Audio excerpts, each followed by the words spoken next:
Howdy, it's Jim Morado, and this is mid-April 2023. We're at Carter Caves here in Kentucky. This is definitely eastern Kentucky, and it's a state park. I've been here quite a bit. It's another park, though, I don't get to enough. I like it a lot, and I just don't find myself here as much as I would like. They do have a penny smashing machine, and I love these. So, I always get one of them. I don't have to have every single one of them, but I like to get one. And they have a nice little gift shop. They do the gem mining, which I've recently developed an appreciation for. Anyway, we're getting ready to drive out to our cave tour, which is the Cascade Cave. And with that tour, you have to drive not quite 4 miles from the visitor center to the cave entrance. There's a look back at the gift shop. So I thought, just for reference, I would put our entire drive from the visitor center to the cave entrance, just in case this might be something helpful to somebody down the road. I was going to put a little bit of our drive to the visitor center on here because this is such a great, pretty, scenic drive. And you don't quite get it, but really, especially over to the left of where we're driving now, there's just some really pretty, there's like a little creek area, some hiking trails.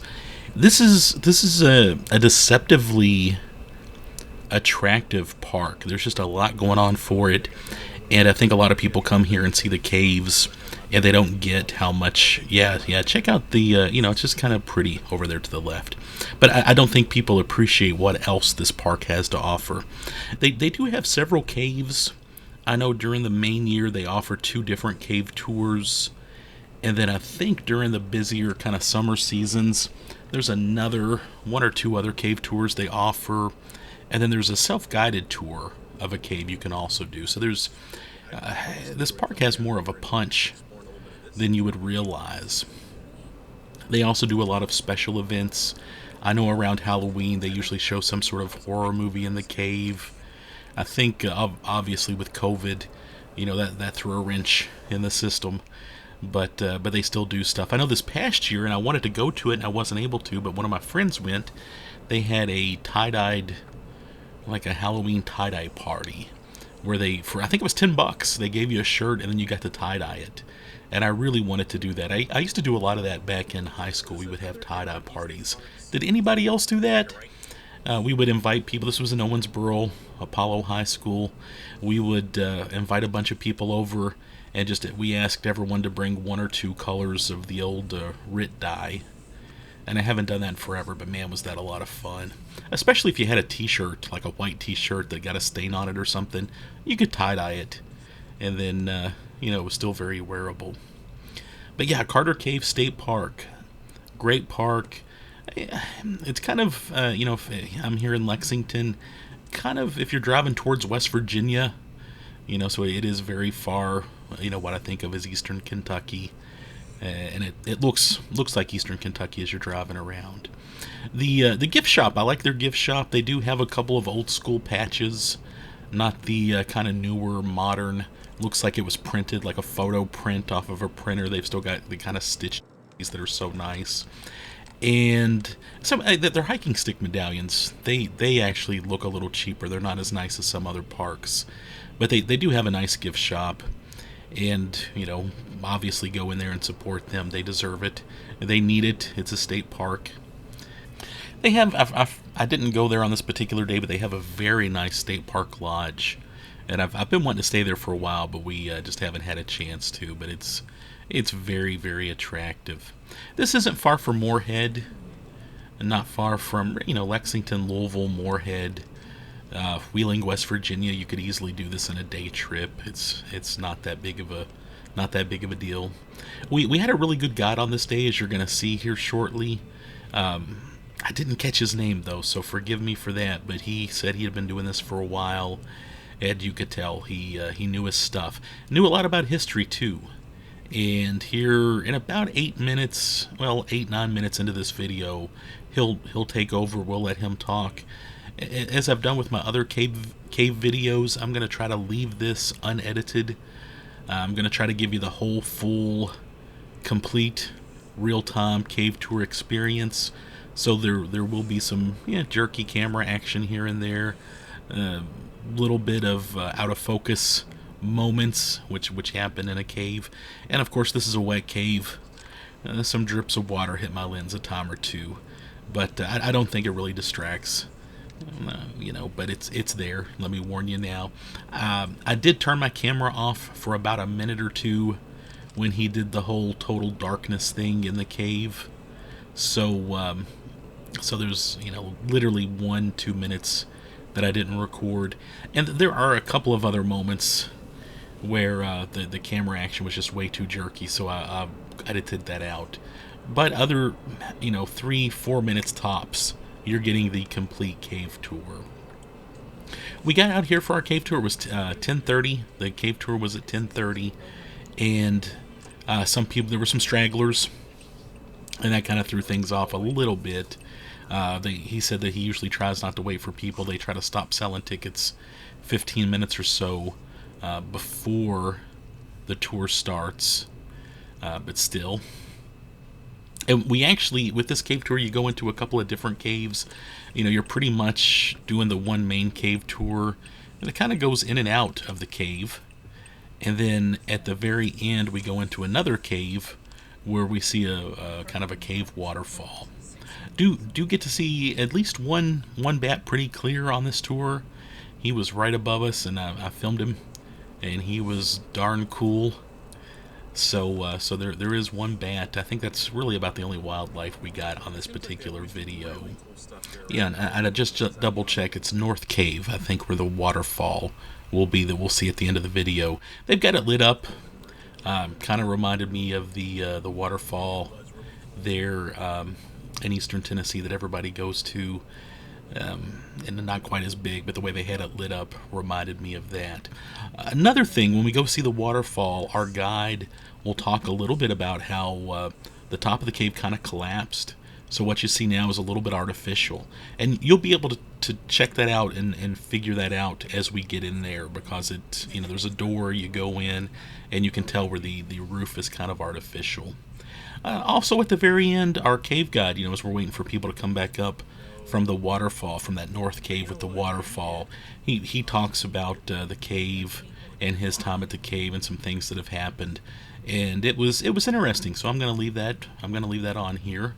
So if you want to see what the Cascade Cave Tour at Carter Caves is like, here it is, complete. Feel free to fast forward. Feel free not to watch. I understand this is going to be long. It's going to be a good hour and a half. But again, if you care, here's that complete tour, and we're going to let our guide start talking here in just a second. So let me know what you think. If you've been to Carter Caves, let me know what you like to do there. I'm only going to take the general public. If you're a part of the Boy Scouts, you all just hang out. Carter will come get you all here shortly. So this pre-talk's for everybody. So my name is Skylar, the Boy Scouts group. Your all's guide's name will be Carter. Now we do have a couple rules before we go inside the cave system here. Basically what I want you all to do is not touch anything. The reason being, the oils on your all's hands and fingers are very destructive to cave formations. With that being said, just try your best not to touch anything. There's a lot of railing throughout this cave, so any spot you all will need, kind of grab a hold of something, there's hand railing. We've got all that taken care of. Now, after that, anything you all bring in needs to come back out. Anything you all find in here needs to stay in there. That does include your all's children. If you don't want them, we don't either. Now, with that, please no flash photography or flashlights. If you all wish to use a flashlight, keep it down toward the floor. Now, the reason being is bats' eyes are very sensitive. With that being said, if you all were to walk up and just flash a bat, you will kill it. And the reason being is a bat can't see to hunt, it will die and starve to death. So, any questions for anybody? Alright, and then there's my companion. Oh, your description of them was spot on. Well, they're all over this way. Alright, general public group. Come with me, Boy Scout, stay with Carter.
You know what's really cool about this? They have flying pigs on this.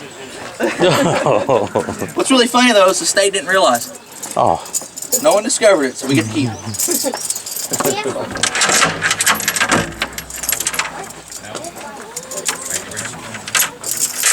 Let's see, let's do a count. 1, 2, 3, 4, 5, 6, 7, 8. Yeah, pretty much 37. Cool.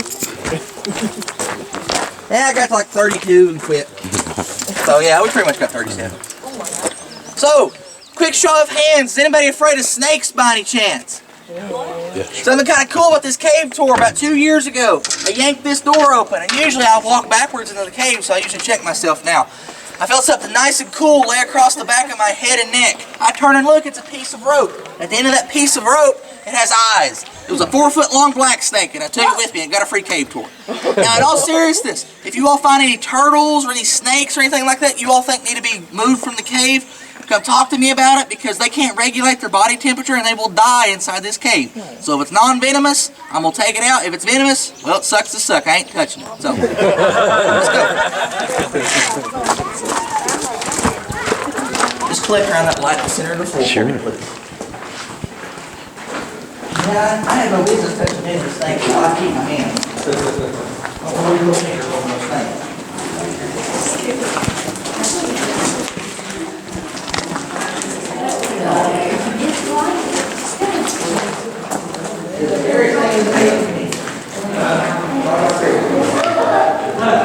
Is that the lady he was talking about?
Okay, so let's put a little democracy in this dictatorship.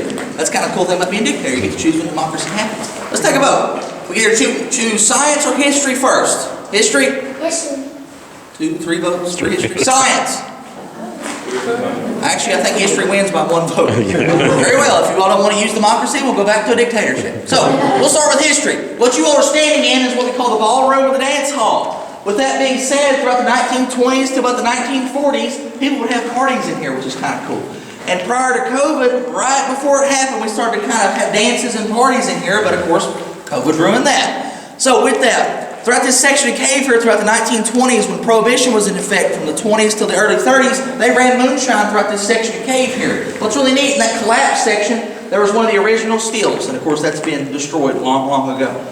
Now with that, throughout the 1930s during the Great Depression, people would store farm equipment inside this section of cave, including cattle. A local farmer's barn burned down and, well, he had no place to put his cows. They stuck inside Cascade Cave. So this used to be a barn. Now, in order to continue about the history, let's get into some science. We have our oohs, we have our ahs. What is that ooh up there on the ceiling? I'll give you a hint, it hangs tight to the ceiling. Stalactite. A stalactite, thank you. These are dripstone style formations, so they grow through the process of dripping water. Well, that water collects on the tip of the formation, it chooses the path of least resistance to the lowest point in the landscape, which is the floor here, building up something you might trip over. Stalagmite. Stalagmite, there you go. Now it takes about 200 years per square inch for one of these to form. With that being said, oh, there we go. That little nub right there in the corner is about the same age as the United States. Wow. Whereas that little fella right there is about the same age as the Great Pyramids. So these have been around a very, very, very long time. The oldest formation we have in our cave system here inside Cascade is about 36,000 years old, give or take. So it's been around a while. Now, the next formation we have is this giant pit in the ceiling. This is called a kettle bottom. How kettle bottoms form is, say, as pressurized water hits the ceiling, it tries to continue to find the path of least resistance. Well, sometimes it will kind of spin and corkscrew and dig itself upward and make a big dome called a kettle bottom. Now, your average kettle bottom might be the size of a basketball. This kettle bottom is the size of a small car. So this is a pretty good sized kettle bottom. Now, with that being said, our stalactites in here are a few feet long, but our stalagmites are only a couple inches tall. Why is that? Well, people over a very long period of time could crush these down, but we're talking about solid rock here. I mean, these formations are very, very hard, even though they're not really hard compared to, other types of rock, but for our standards, they're pretty hard. It would take a lot to crush one of these. So what else would happen to these? Anybody? I'll take any guesses at this point. Has the floor been filled in? What's that? Has the floor been filled in? Well, something related to that. It's definitely people that's ruined them. So as people would come throughout this section of cave here and have their dances and parties, there was no electrical lights, so you couldn't see. People may have been intoxicated, during the Prohibition and post-Prohibition. So with that being said, people really weren't paying attention because they were dancing. They would trip over top of these and hurt themselves. The Lewis family come through, cut all these out of here, moved them on to the next section of cave, well, what we now call the graveyard room. Does anybody have any questions? How long does it take them to form? A good average is 150 to 200 years per square inch. Some formations grow significantly faster depending on how much carbonic acid and calcite's being deposited, and some formations take significantly longer, like in a sandstone style cave. Now, we have stalactite, stalagmite, and our final formation here, and only dads can answer this. This is my dad joke of the tour. I get at least one. Any dads want to take a guess? A stalagmite. There you go.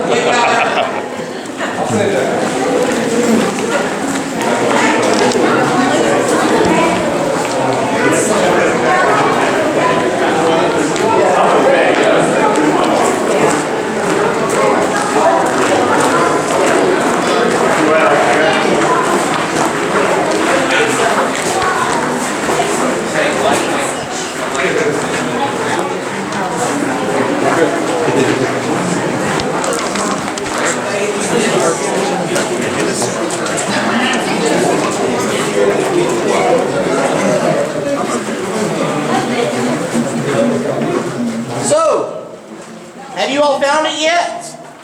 Anybody found it? Yeah. Have you? Where's it at? Yeah. Light switch. No, not the light switch. We're looking for something that's very unique to caves. Have you found it? Yeah, right there. That little guy right there. Yeah. So, how I asked you all not to have any lights on or anything like that, it's very bright. That's because we want to protect the bat's eyes. These floodlights are very low intensity at this distance for these bats where they kind of like to hang out here, and they know this. So of course they know their own limits.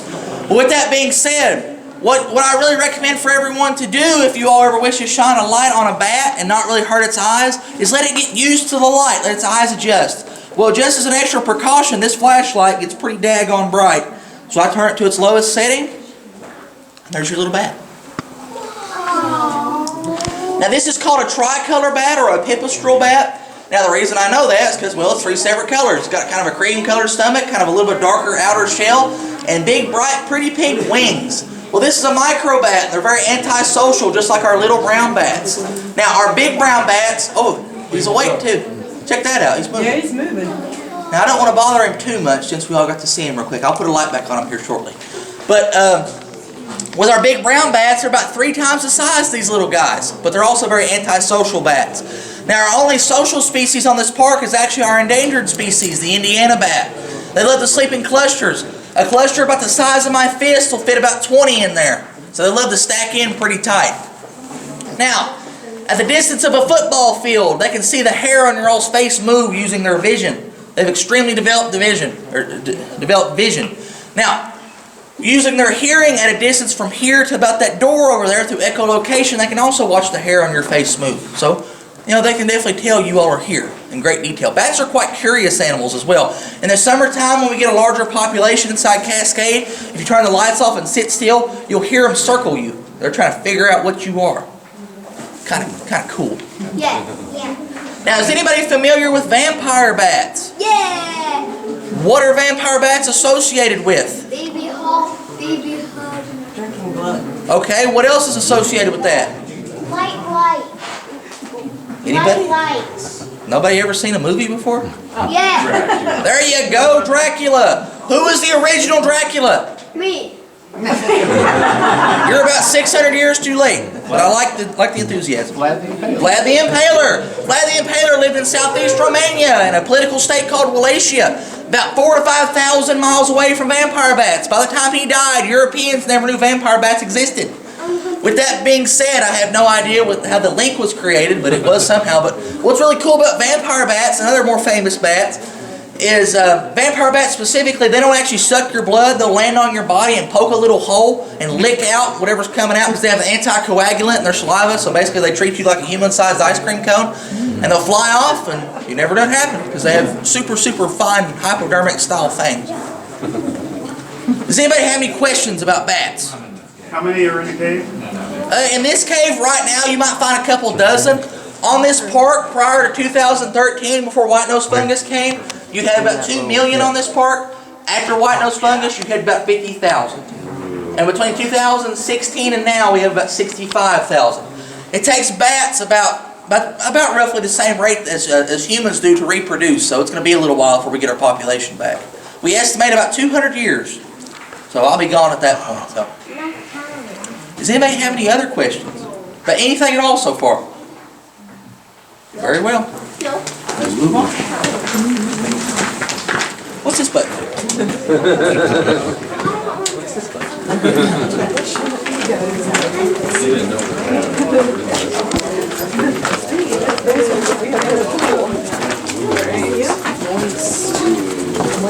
You all please watch your head and watch your step throughout the entire tour. If you all don't think sandstone hurts, try limestone. Use your more jacket.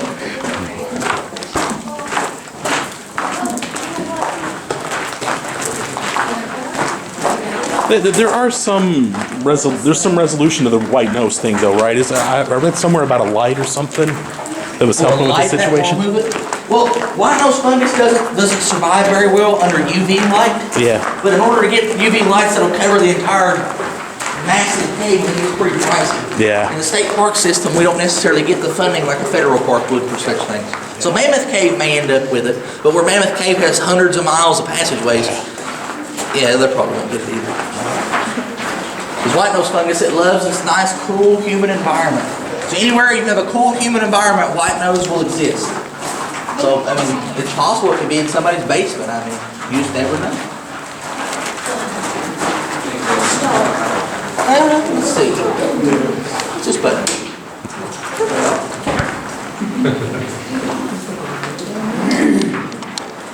What's that?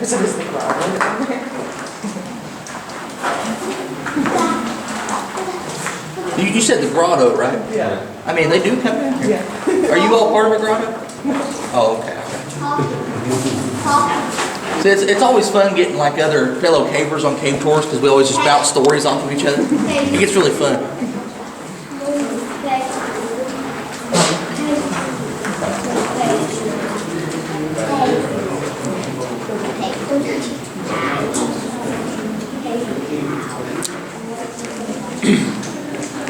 Okay, So, this is what I want everyone to do, or at least anyone who's somewhat responsible.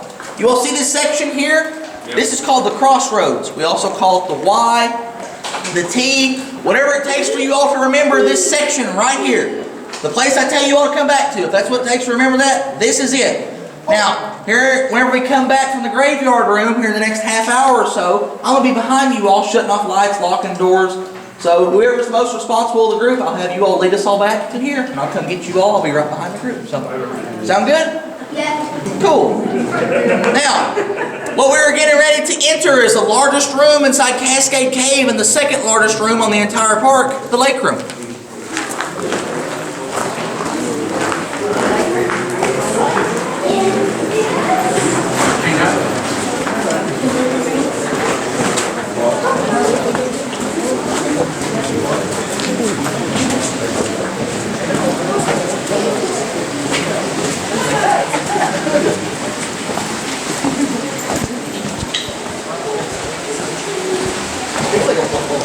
Now, you all can stand wherever you want, as close or as far away from me as you all can. Just don't go outside of the light. That's all I ask. I'm getting ready to show you all something cool. So yeah, stand wherever you want. If you want more space, go that way. If you want less space, stay next to me, I guess.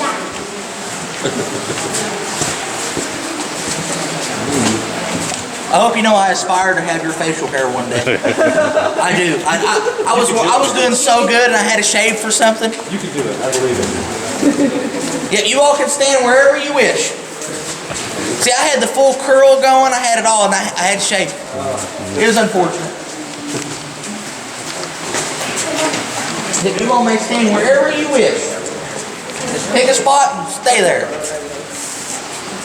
Very well. Yep, you all don't have to stand over here. You all go that way if you want. Just stay inside the light. That's all I have. I mean, you all can go in the dark, but you all won't see anything. I mean, that's kind of the point of staying in the light.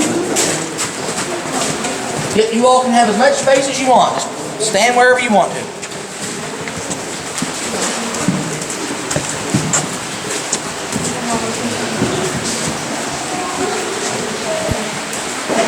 Hey, we got tons of room down this way if anybody wants to go that way.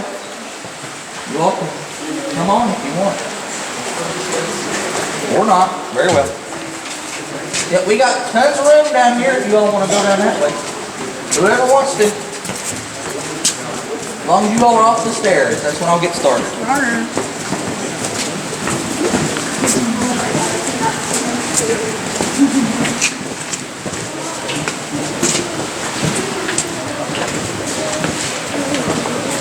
There we go.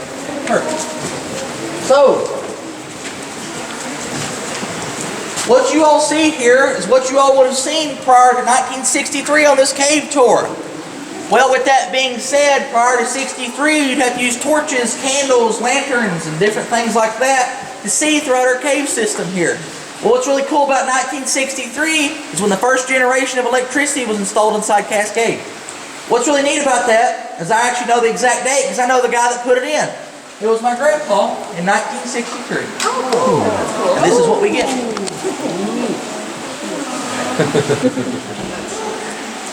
So, if everyone looks toward the ceiling, you all will see a massive cluster of stalactites. This is what we call a chandelier. This is the Hanging Gardens of Solomon. This is by far the most impressive chandelier in this half of the state. Over 300 stalactites just right here. Notice again, the stalactites are a few feet long. The stalagmites, well, they're non-existent. This is because of something natural. Well, that sandbar down there, as water hits that, there's nothing for the formations to build up on. So, with that, you don't really get any stalagmites. Let's say, hypothetically, it was to hit a rock and start building one. This area floods a few times every single year. Now, the highest flooding I've seen throughout this cave was last year, up to that top step. Ooh. Everything underneath my flashlight was underwater. Every bit of it. Now, this waterway is a typical Kentucky creek. This is called James Branch. This flows into Tigard's Creek, which then flow into the Ohio, the Mississippi, and the Gulf of Mexico. So here in a few weeks, this water will end up in the ocean. Does anybody have any questions before I continue. So, let's talk about how caves form. Does anybody know how caves form?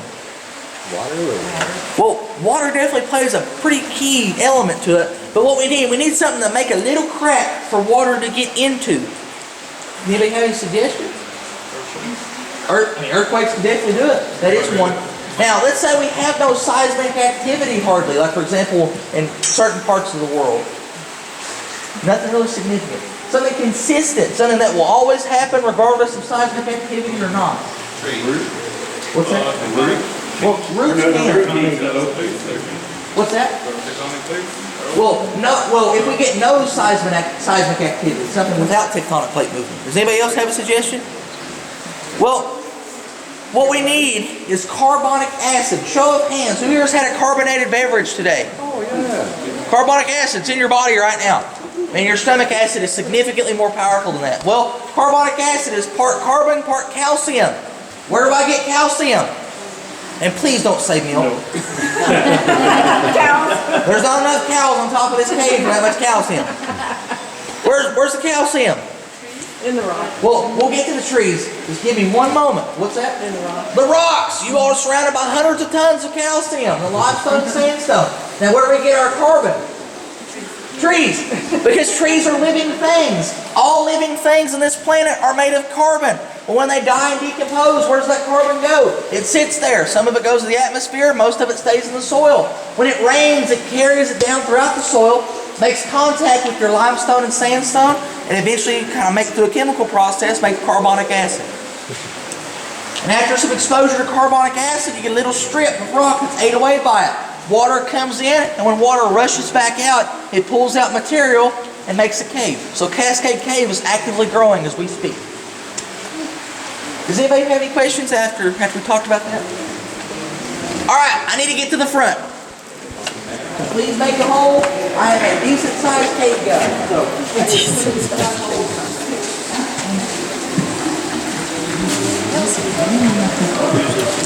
Now, everyone looks on the right hand side as we come down. You all will see Cascade Avenue, our wild section of the cave. If we go down a flashlight.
What I need is everyone to pass that formation there to the top.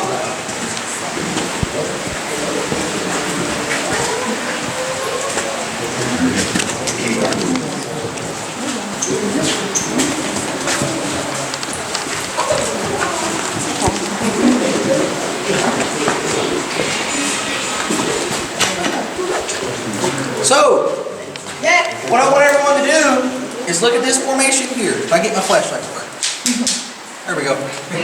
Oh, come on. Are you kidding me?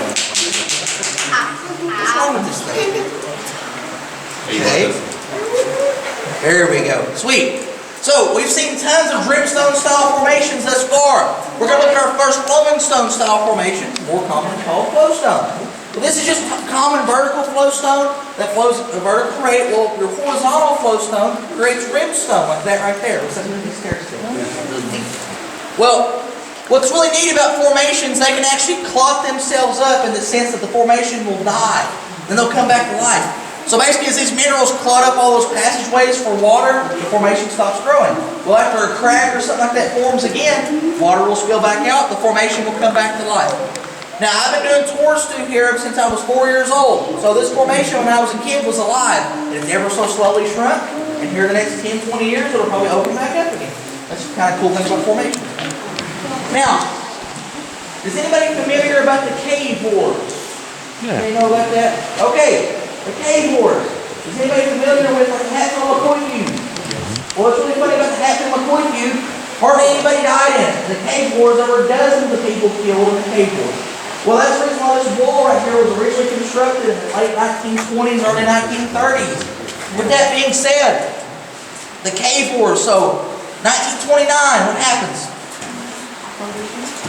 1929, very significant for America. Stock market. Stock market crashes, the Great Depression starts. Well, basically anywhere from 25 to 50% of the United States is without work. With that being said, it's actually closer to the 50% mark here in eastern Kentucky because most of our labor is manual labor, so nobody was hiring anybody. But with that, basically people realize other people will pay money to see a hole in the ground, kind of like you all. So what you're going to do, you're going to advertise that. You're going to turn caves into commercial cave tours, not just something your family just comes and does. But with that being said, if you're giving cave tours and all your neighbors are giving cave tours, how do you get a leg up? Give me some suggestions. Advertise. Advertise. All right. Let's say your neighbors advertise. Let's talk about something else. Kill the competition. We went from 0 to 100. Yeah. I like it. You're right. Let's back off. Let's go to about 50 here. So, what you would do if your neighbors advertise, they both have cool cave guides. They both have it all. You all have the exact same thing. You go to their cave and vandalize it. You would take a hammer and a paintbrush or whatever it takes and just Bob Ross the place up. But with that being said, if that's taken away from your money, your livelihood, your ability to eat, you will defend that cave with your life. People would shoot each other over cave tours and caves throughout the 1920s to about 1940s. Now, the cave tours kind of ended in 1941. 41?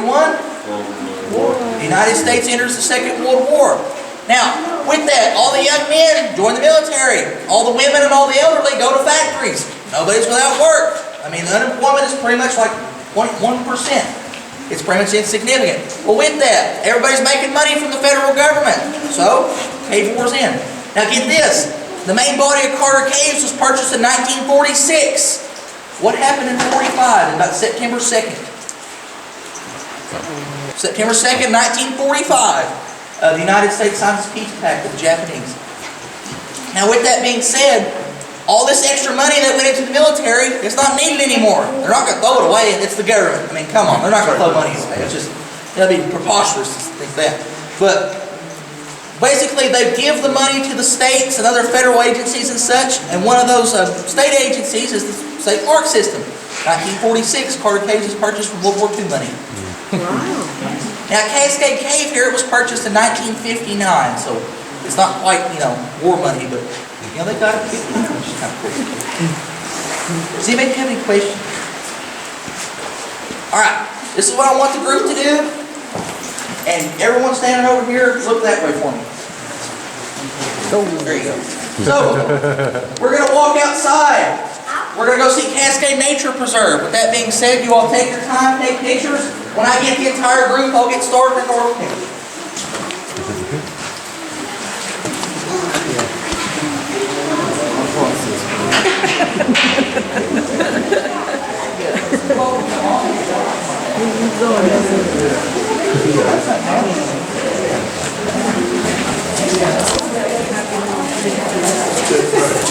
I went to bed last night. I was reading about the cave tour in one book.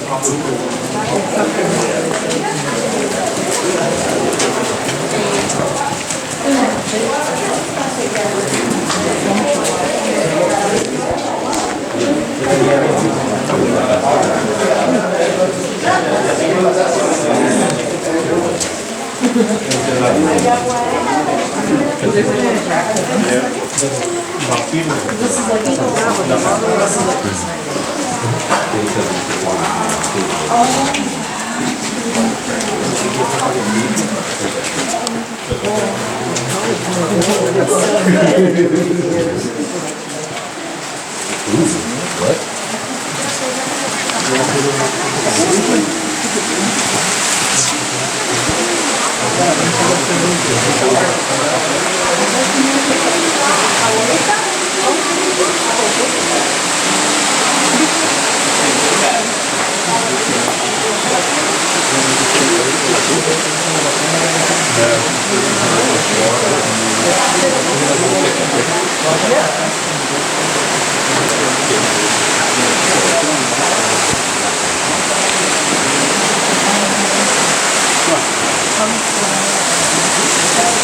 Who thought I was actually going?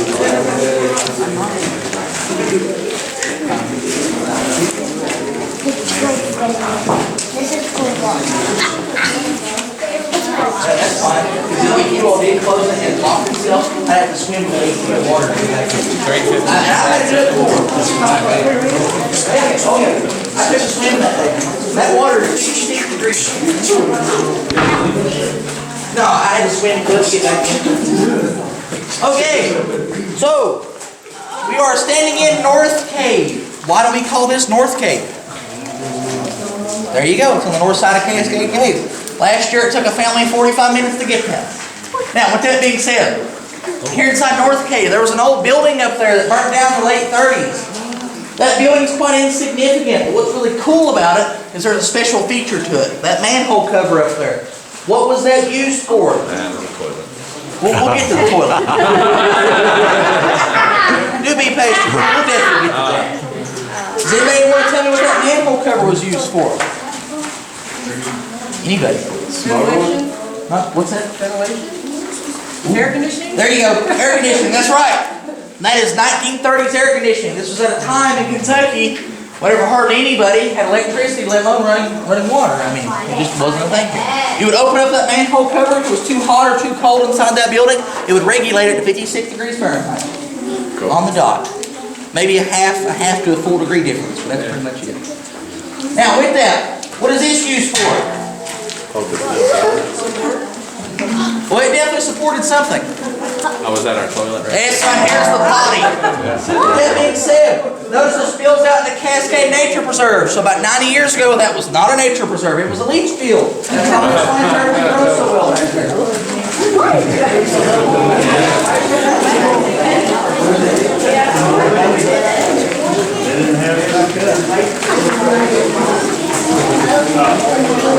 That pipe would be closed.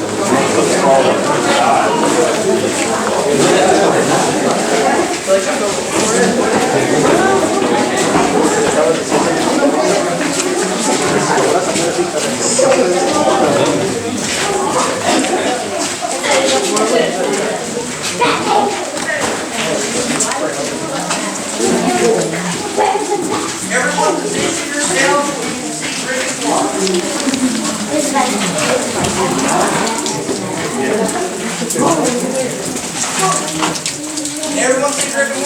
Cool. So, all that dripping water is what we call weather vanes. Weather vanes are quite important for us cavers because I need to tell how much water is coming into this cave. Show of hands, who here has gills? That's what I thought. Now, with that, water is very dangerous for us humans. If you're inside of an enclosed space and this fills up, well, you can't get out to the top. You have to go out through the water. So, it's quite important to pay attention to the weather before you go to the cave. Now, has anybody ever heard the term spelunker? Well, does anybody know what a spelunker is? Well, what a spelunker is a non-professional that goes throughout caves with no training, no equipment, no know-how, they don't follow the rules, they just do whatever they want. About 95% of all deaths inside of a cave are classified as spelunkers. The other 5% is cavers. Cavers, individuals who follow the rules, they have the proper equipment, training, know-how, all that good stuff. I want to tell you all two stories. In the late 90s, a group of Boy Scouts went to that cave. Well, that's the reason we now have the Boy Scout room inside that cave. They went in without the park's permission, they didn't check the weather. The only person that knew where they were at was the scoutmaster's wife, and that was it. So when he didn't come home the next day, he called the police.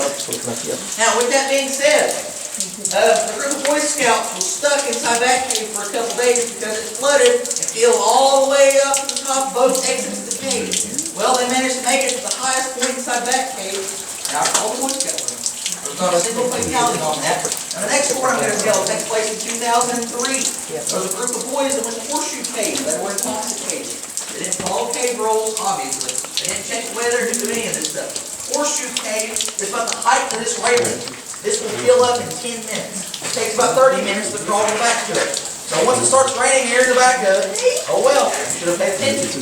So with that, all those boys drowned inside that cave. So please don't come up. Because we do this for your safety, not because it's annoying. So with that being said, let's go to the graveyard. Now, all of the go on around, see the entire room, and everyone's done.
You all can see the entire room. It makes a giant circle. So you can't get lost. And if you do, well, you have bigger problems.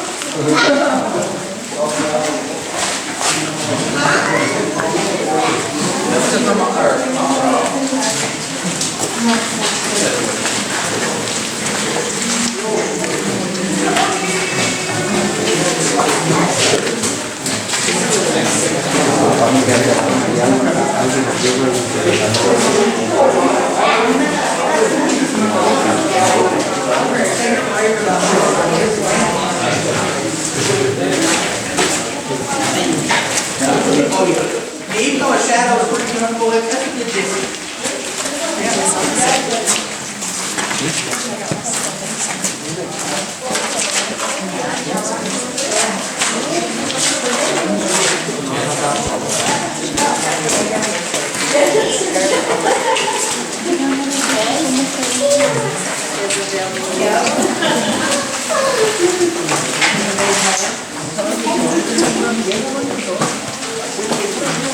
Now, whenever you all are done looking at the room, you will make a tile right here. Wherever you want it to stand.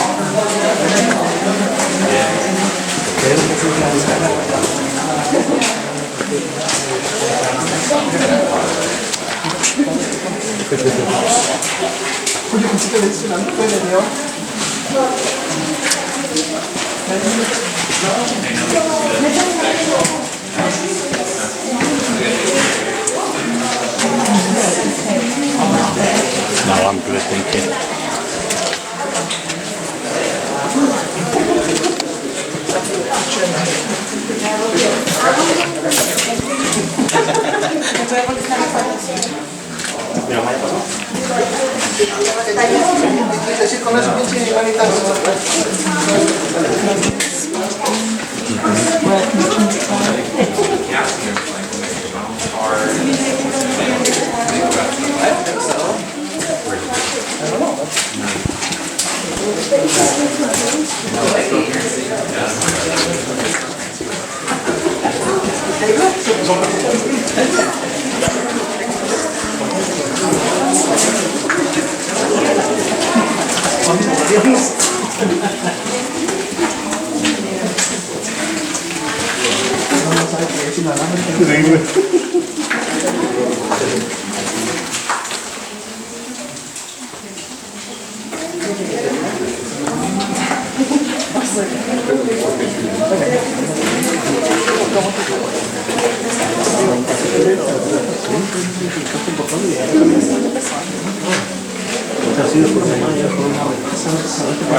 Hey, if we need more space to get people off the stairs, you all can scoot on up if you want.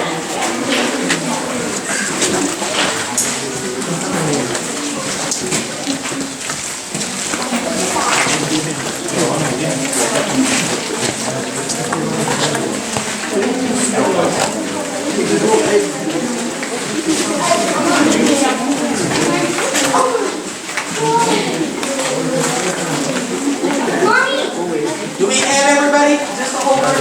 Yeah. Alright. So, we're inside the graveyard room. What I'm going to do is I'm going to point around the room with my flashlight and we're going to talk about all the formations in here. Now, everything I'm going to show you was put in here by people apart from the last two formations. The first one is the upside down corn dog. Right there we have the children's playground. Across the way, we have the cave crocodile.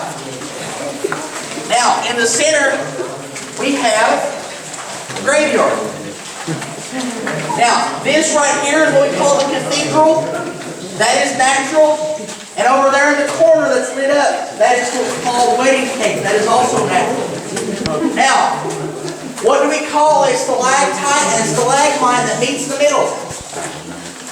Column. A column, that's right. Well, a lot of people who are not from Eastern Kentucky want to call those pillars. When we're in Eastern Kentucky, we sleep on pillars. Therefore, that makes that a column. Now, there's an actual difference. Columns are kind of oddly shaped. Pillars is very distinct. So this is what we're going to do. We're going to experience total natural darkness. What I need everyone to do, if you have a device emitting any kind of light, I mean any at all. Speaking of that, if you've already seen total darkness for a couple weeks or a couple months, your vision will be very but you won't have to worry about that because you're in a cool, humid environment. It's right for pneumonia. So you'll die.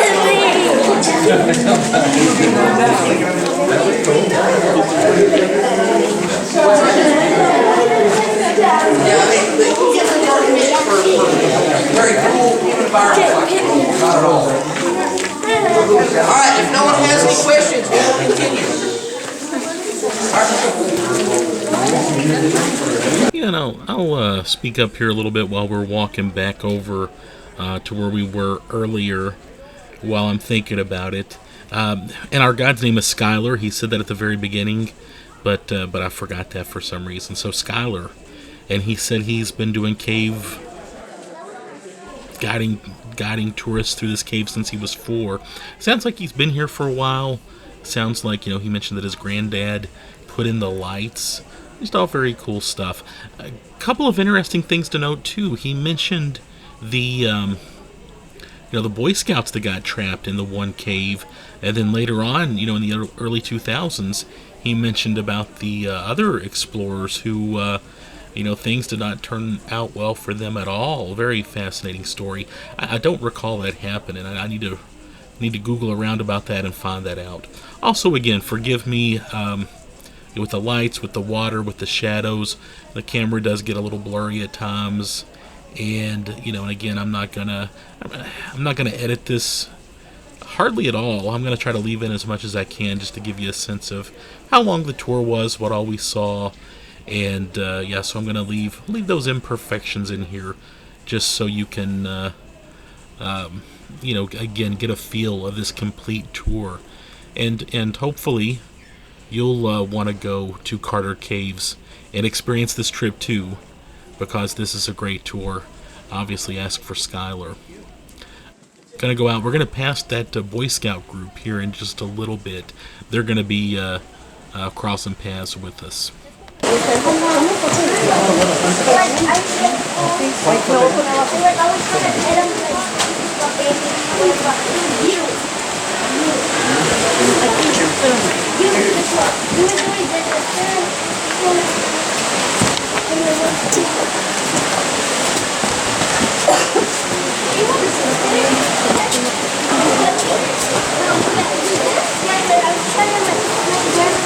Little squirrel, I was trying to pet him.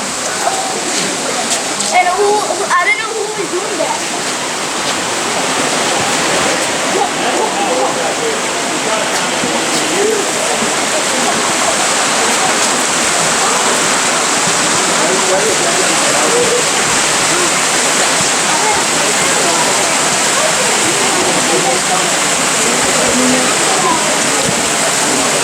Watch out for the tarantulas over there. Oh yeah. Hear that guy?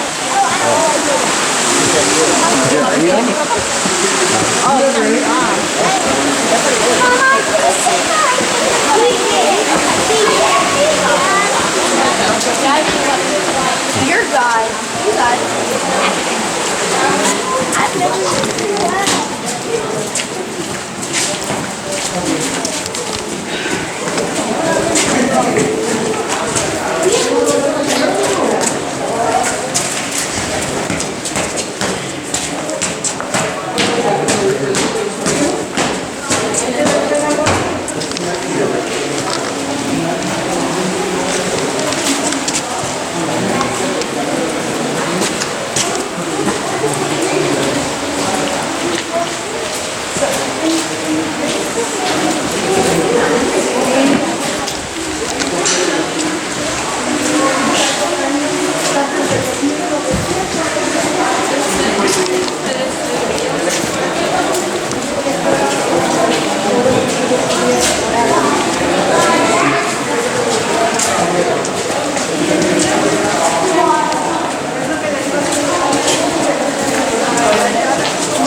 Okay, what is 40 feet that way? The ground. Well, that's true, but something special. There's ground that way. I mean, it's not super special. The lodge. No, not the lodge. We're about 3.6 miles from the lodge. Parking lot. Hey, there you go. Girls' cars are right there. 40 feet that way. Come on. What's really cool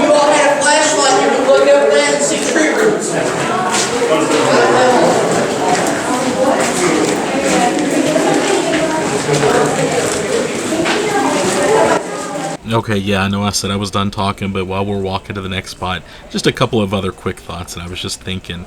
I love the pacing of this tour. It might not translate well in the video, but he was really good at stopping to talk a little bit and then walking, stopping to talk and then walking. It makes for just a good pace. You don't feel exhausted. He was really good with that. Obviously, we had families, we had kids. It's a bit of a chatty crowd, but I think everybody was excited about the cave. I remember the first time I ever went into Mammoth Cave when I was younger, and yeah, there was a guide talking, but we were just super excited to be there, and it was nice seeing all these families with their kids out and enjoying a cave. A couple other things. This Skylar's hysterical. Bob Rossing. Did you catch that earlier? He mentioned he used that as a verb, and I'm gonna totally rip that off from him. So funny guy, good sense of history, and just a lot of interesting stuff to say.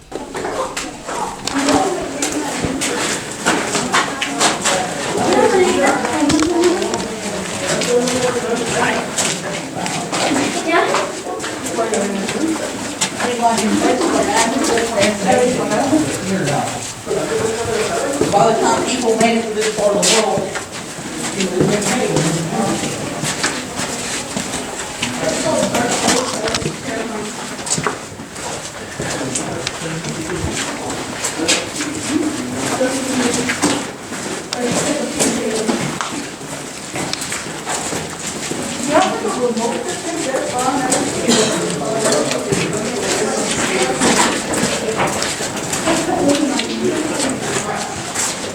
Go until you find stairs and stop. Once you have stairs going down, stop.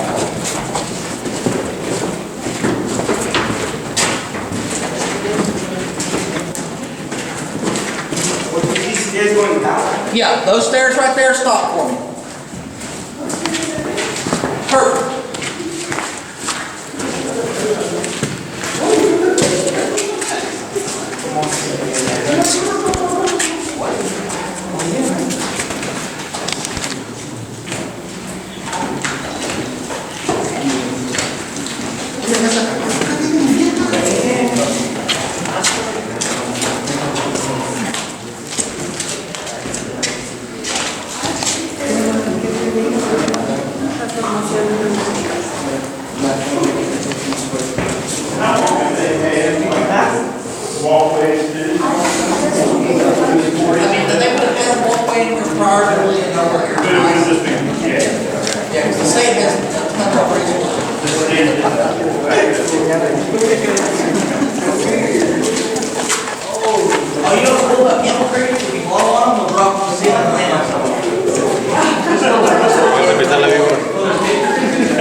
And you all, everybody standing right here, you all can kind of dance that way, but you can get everybody close.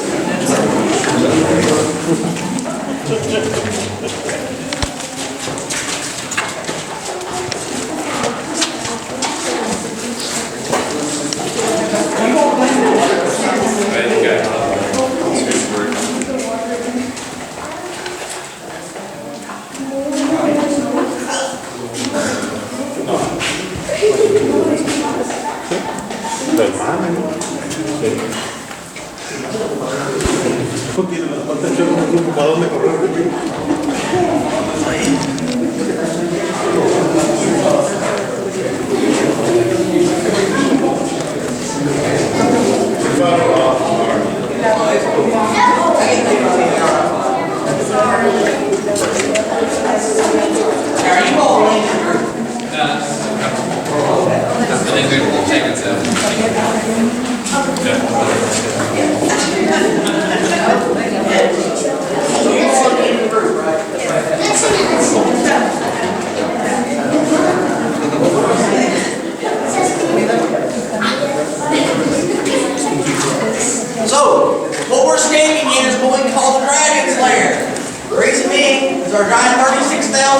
stalactite here is in the shape of a dragon. Because of blue wings and a tail and it brings the outside. Now what's kind of unique about this formation is people tend to get very upset we don't name our formations. So, well, one of our former cave guys come up with this. Well, instead of calling this a dragon, we call this dragon Kim Kardashian because only Kim Kardashian has lips like that. So, if you all have any questions about Kim Kardashian, the formation, I can answer those. If you all have any questions about Kim Kardashian, the person, you have MTV for that. So, any questions? Okay, once I get to the front of the group, we'll continue.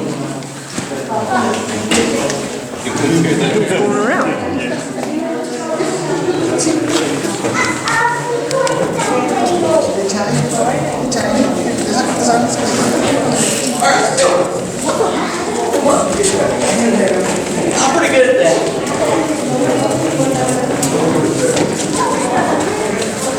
That might be the door that, for the other entrance. There are 225 steps on this entire tour. You all have done a good majority of them at this point. The last two staircases are the largest. We have the waterfall stairs and this one. We call this the stairway to heaven. Not because Led Zeppelin's at the top. This might just send you to heaven. Have fun. How do you think?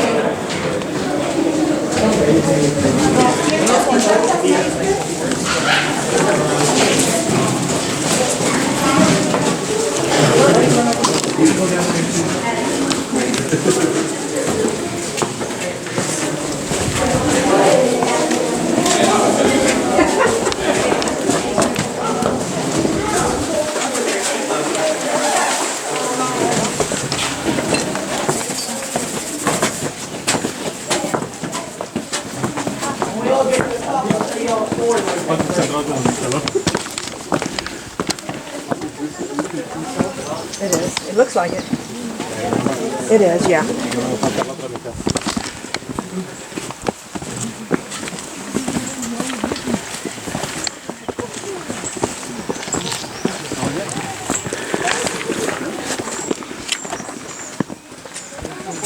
Oh, and this is where the trail starts.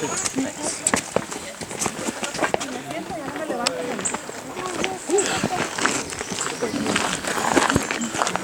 Would you want it?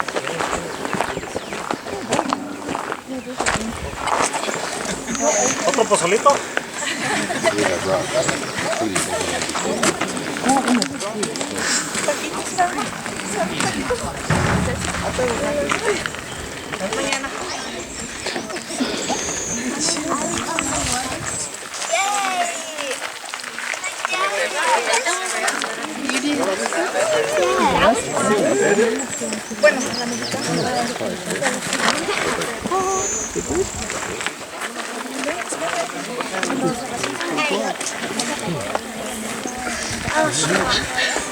Take you a few minutes.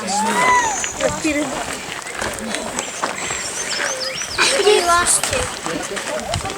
No, What's kind of cool about these cave tours, this tour guide will dress up for different occasions, so like Halloween and stuff like that. And to give you all some perspective, a Halloween costume weighs about 100 pounds. Oh my goodness. So imagine doing this cave tour about 3 times with 100 pounds strapped to your back. What is it? Awesome. It's a Roman legionary from the 2nd century AD from the 3rd Legion of Gaul. Nice. See a picture of it? Sure. Okay. Anybody wants to see a picture? Imagine a 14-year-old strapped to your back.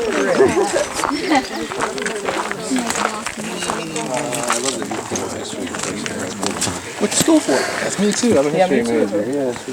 Where'd you go to school at? Northern Michigan University. Moorhead State. Oh, nice. Michigan State. See, it's something really weird is if you type in MSU, Moorhead State University, it comes up Michigan State University. There you go. It kind of sucks. It makes it difficult. Yeah. Yeah, mine's NMU, so it's always like Northern one. Oh, wow. Have you seen those? Dude, that's cool. Anything here that is not metal, I made myself. That is cool. Is anybody here into carpentry by any chance? Anybody here a carpenter? Or like carpentry? Here. If you want to make me a little tunnel, I'll just walk. Anybody wants to see it? Come on up. But if you all come and take one of my cave tours on a weekend in October, you'll get to see me in this. It's 100 pounds and I sound like a walking soup kitchen when I go around. The Lorca segmentata is pretty loud. So I guess back in the time period we didn't have firearms, you really didn't have to be a little stealthy. Yeah, and if anything, you're scaring people away when they hear you coming. Yeah, all that marching. I've got to hear on YouTube a century of people marching. It sounds terrifying. It's so awesome. Does anybody have any questions? Nothing at all? Okay, what's going to happen? I'm going to go ahead and walk on up to the waterfall. As you're ready, come on up after me. And once everybody sees the waterfall, we'll all collect up there at the top and leave together. So I still need to wash off everybody's shoes. Let's go.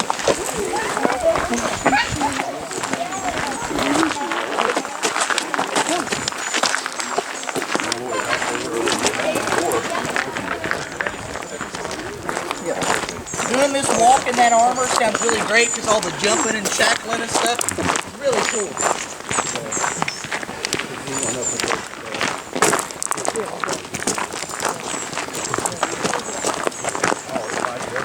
Turn a 3-year ticket. Oh, okay. Thank you.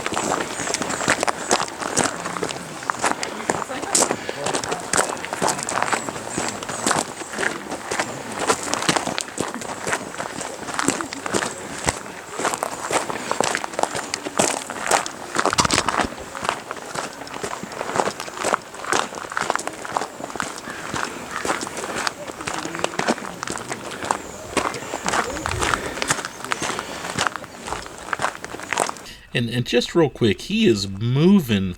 I'm pretty good at keeping pace with people. In fact, I'm kind of leading the crowd right there. But he is doing a fast walk and just blowing everybody away. So obviously he does these tours a lot, and it doesn't bother him. I got a little winded right here just from all that uphill climbing there over the last 2 or 3 minutes here. We're about to go and see this last cave.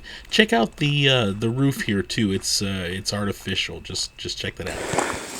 Once everyone's ready, go ahead and step on down. And I'll be at the top whenever you go and finish.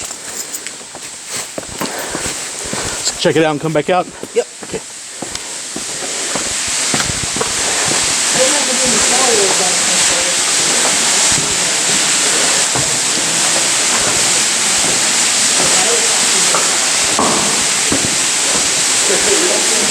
Whew, watch your step.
How was it? Oh, it was good. This your first time through Cascade? No, we did this one. It's been a few years. I've been here for 5, so I might have been your tour guide. You might have. We did it. Well, actually, we did this tour. No, we did the X tour in college, didn't we? That would have been in the '90s. So. Before I was born. Yeah. I got a bad habit of making people feel old. People will tell me stories. Oh yeah, I was here 25 years ago. I'm like, well, I'm not even 25 years old. What a coincidence. So yeah, a lot of people have a habit of making me feel old, so it's okay. It's okay. Yeah.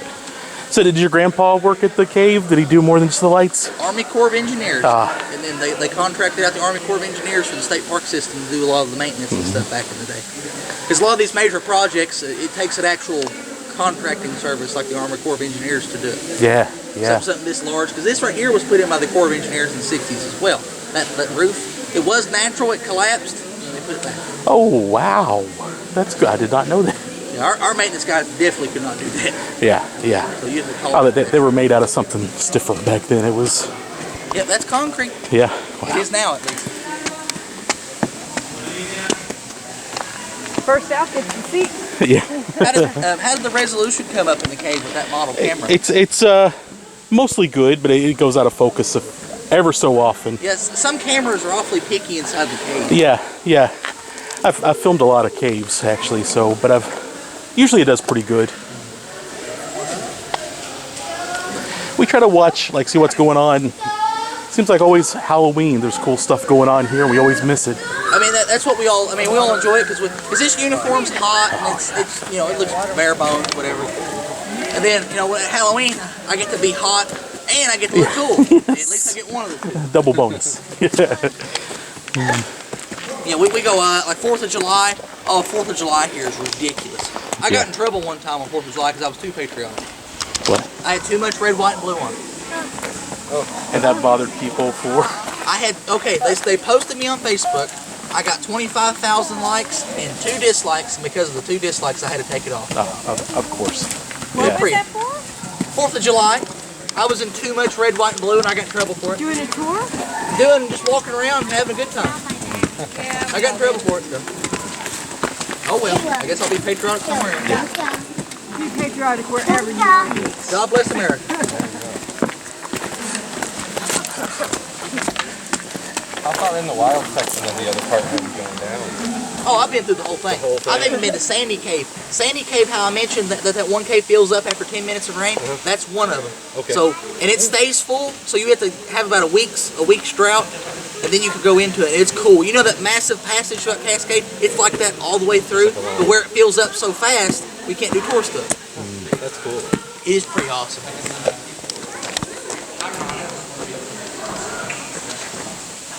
Once we get the whole group, we'll continue together. They still do movies in the cave? Just around Halloween? Oh, they were doing them in the summer, because the movies, they bring in the bank, like especially the Goonies. Like you play the Goonies or something like really, really pop culture, related. It gets pretty packed. So in the summer and in October, we really like to play movies. Yeah. Because the drive-in, it's kind of not doing well. Yeah. We're gonna drop it entirely. You don't hear footsteps up there? I heard something. Well, it better step off before it gets stepped on. I'll tell you that much. That's unusual with your footsteps. I think somebody's throwing rocks over there. Oh, okay. That's fine. It's falling out of trees. Yeah, because nobody should be up there. There's a sinkhole back in there. If you step in it the wrong way, well, we'll see you here in 200 years. An archaeologist might be. Yeah, how does the water get to that waterfall? Is there like a... You see that giant hillside right there? Water soaks in it like a giant sponge. It slowly dissipates. So, like 1 inch of rain will fuel this thing for weeks. And even like in the summer droughts, this thing's roaring, just like that. Beautiful. Back in the day, before this was a state park, this is where people got their drinking water. Yeah, they just come and get. They come and get you a couple buckets. Oh, you guys should be selling some fresh mountain water. We're not allowed. We'd have to have the FDA Oh yeah, approval. See, I keep getting the FDA and DEA mixed up, so like I think somebody's gonna like kick open my door with a gun and try to look for hot pockets or something. I get it mixed up all the time. So yeah, it is the FDA. That's right. So we have to get FDA approval, and if one bottle is messed up, then the whole operation is done. Yeah, they used to sell water here back in the 80s, I think, but they had to quit it because of the FDA. Oh, good water. Have you tasted it? I have drank this water for 5 years, and I still have all 10 fingers. In all seriousness, what's really cool about spring water like this is if there's any chemicals or any bacteria or anything nasty, it all gets filtered out through the limestone just like a big filter. You get perfect drink. Saltpeter Cave, I'll take a styrofoam cup with me in there on every saltpeter tour, and get me a cup of it and sip on it the whole tour. Not a recommendation. I do it. Now, like in saltpeter and X Cave where the wind's blowing, it feels a little cooler moving in. Cools the heat off your skin. We're probably going to do Cascade either later today or tomorrow. Well, if you all do it later today, I'll probably be your tour guide. You didn't look up, did you? Huh? You didn't look up, did you? No. Because if you would have looked up, you would have saw a few thousand of them. Yeah, I already seen enough. Yeah.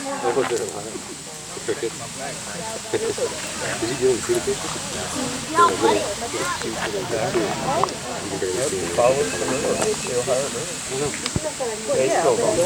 You eat the cave crickets? She wants. Can you? I ain't gonna eat one. I'm not gonna find out either.